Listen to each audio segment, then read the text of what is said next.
हिमाचल प्रदेश में जो ambulance strike हो रही है उसके बारे में बात करें।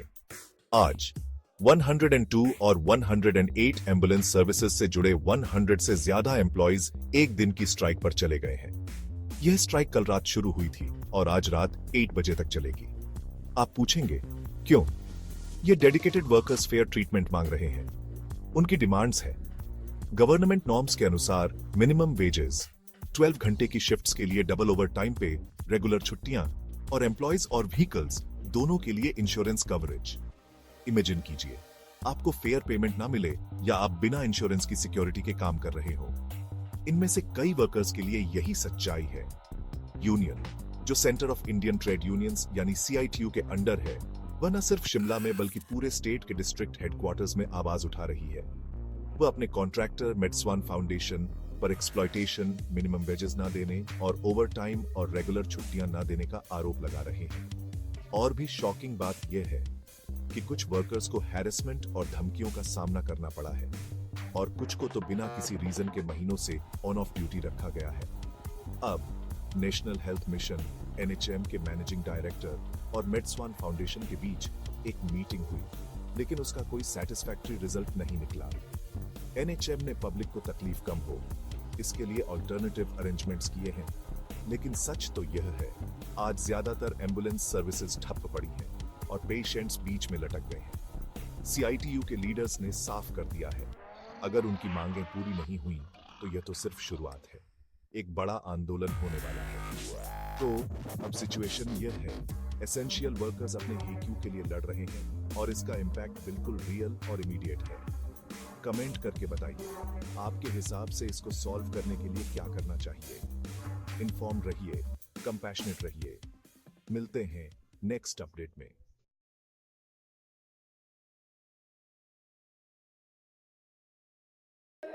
मैं EMT हूँ।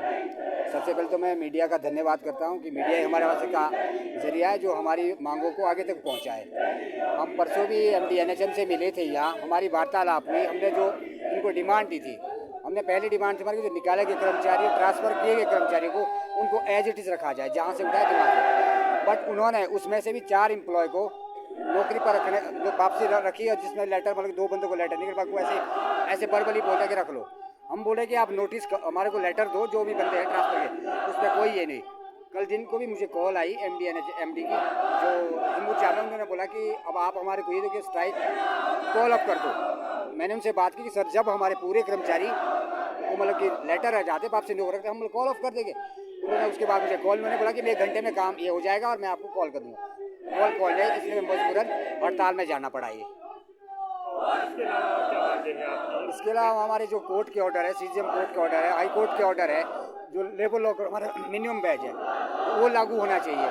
और इसमें हमारे एक ये भी, जब भी हम यूनियन बढ़ाने की कोशिश करते हैं, इकट्ठे होते हैं, तो हमारे ऊपर कार्रवाई स्टार्ट हो जाती है। अभी भी मतलब कि कुछ एम्प्लॉय हमारे नहीं है, उसी डर से नौकरी खोने का डर रहता है। क्या मतलब कर्मचारी को अपनी यूनियन बनाने का हक नहीं है?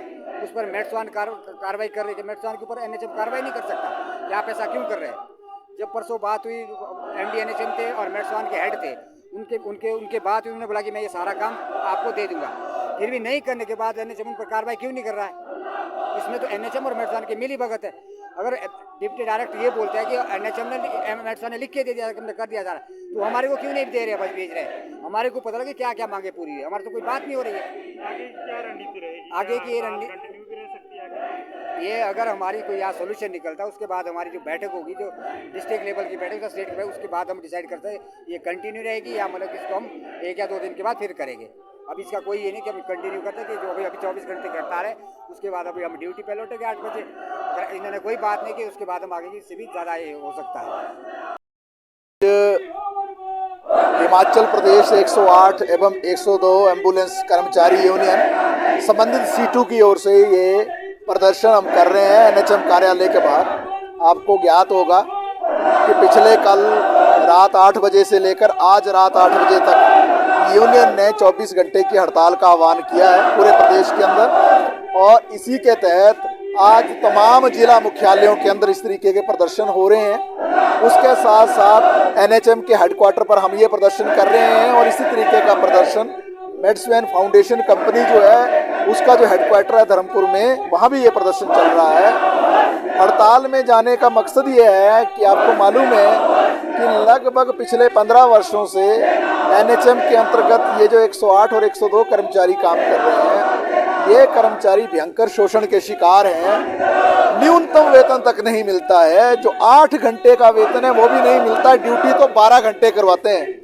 ये मसला जब 2022 से पहले जीबीके कंपनी थी, माननीय उच्च न्यायालय में भी पहुंचा था, और माननीय उच्च न्यायालय के जो न्याय मित्र थे और उस वक्त जो लेबर कमिश्नर भी थे, उन्होंने जो अपनी फाइंडिंग्स दी थी, ये फाइंडिंग्स दी थी कि कर्मचारियों से 12 घंटे काम लिया जाता है, लेकिन वेतन जो है नियमानुसार नहीं दिया जाता है। और इसलिए माननीय उच्च न्यायालय ने 8 जनवरी 2020 को जो निर्णय दिया, उसमें ये बात स्पष्ट कर दी कि 6 महीने के अंदर जो भी प्रॉपर अथॉरिटी है उस मसले को हल करे, यानी जून 2020 के अंदर अंदर हल करे।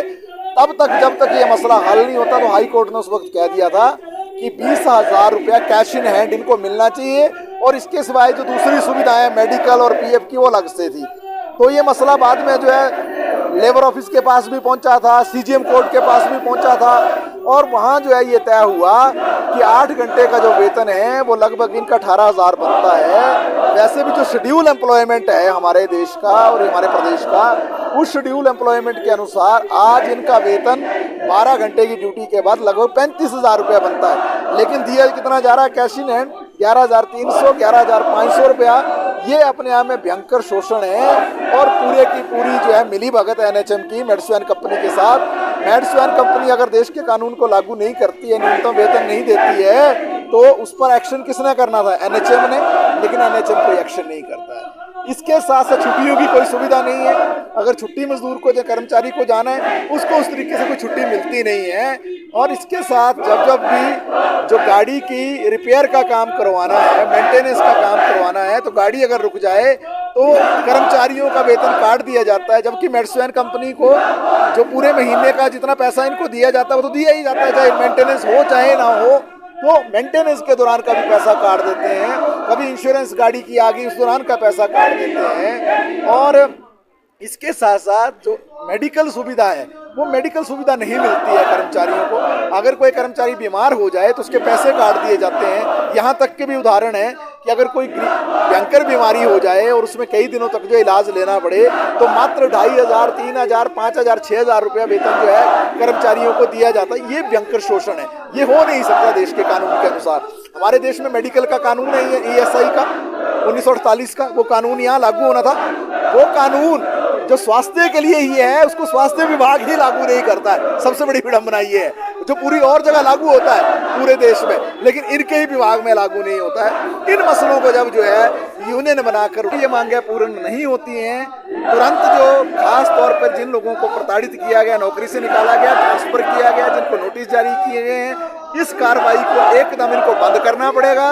उसके बाद ही अगली बातचीत शुरू होगी। अगर ये नहीं होता है तो निश्चित तौर से हम एक बड़े आंदोलन की ओर आगे बढ़ेंगे, क्योंकि आज तमाम जगह पर जो डिस्ट्रिक्ट हेडक्वार्टर्स में प्रोटेस्ट है। तो अगली रणनीति बनाने के लिए तुरंत ही हम अपनी जो हिमाचल प्रदेश 108 एवं 102 कर्मचारी यूनियन जो है उसकी बैठक बुलाएंगे और आगे की भी रूपरेखा बनाएंगे। और ये हड़तालों का सिलसिला चलेगा, और कब तक चलेगा? जब तक जो है ये एनएचएम और मैड्सवेन कंपनी जो है उनको न्याय नहीं देती है। हड़ताल जो है आगे दिन की है ना, आगे कंटिन्यू हो सकती है क्या? अगली आगे हड़ताल कब होनी है, कितने दिन की होनी है, हमने भी 24 घंटे का आह्वान किया है। इसके बाद हम काम पर लौटेंगे रात को। लेकिन अगर इसके बाद प्रताड़ना बढ़ी कर्मचारियों पर, अगर एक्शन ज्यादा हुए कर्मचारियों पर, अगर कर्मचारियों को जो पहले से ही निकाले गए नौकरियों पर नहीं लिया, अगर ट्रांसफर रद्द ना की गई, तो निश्चित तौर से बड़े आंदोलन की तैयारी होनी है। वो एक दिन की हड़ताल नहीं होनी है, वो पक्का मान के चलिए।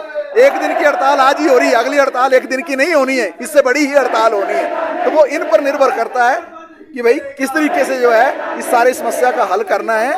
और मतलब बड़ी भयंकर स्थिति है।